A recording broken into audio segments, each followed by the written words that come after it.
আমি এখন নিজের জন্মদিনের বেলুন নিজে ফোলাচ্ছি। বরটা বসে আছে, বরটা ফুলিয়ে দিচ্ছে না। আমাকে কিরকম ধরনের ভুল দেয় তোমরা শোনো। আমাকে ফোন করে বলছে একটা পার্সেল আসছে, একটু পরে নিচে নেমে নিয়ে নিবে। তো আমি জিজ্ঞেস করলাম যে কি বড় পার্সেল না ছোট পার্সেল? বলছে বড় পার্সেল। এবার মা যখন এসছে তখন মা মন্দিরে পুজো দিতে পারেনি, মন্দির বন্ধ হয়ে গেছে, সেই জন্য মা বিকেলবেলা গেছে পুজো দিতে। তখন আমার কাছে মানে গেটের চাবিটা নেই, ওই জন্য আমি জিজ্ঞেস করলাম যে বড় না ছোট, তাহলে আমি গেট দিয়ে গড়িয়ে নিতে পারবো। আমাকে বললো বড় পার্সেল। দেন আমাকে বলছে যে যতক্ষণে পার্সেল আসবে ততক্ষণে মা চলে আসবে।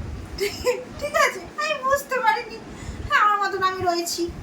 ও বাবা, স্বয়ং উনি এসে হাজির। ঠিক আছে, এটাই বড় পার্সেল। তোমরা কেউ নেবে এই পার্সেলটাকে?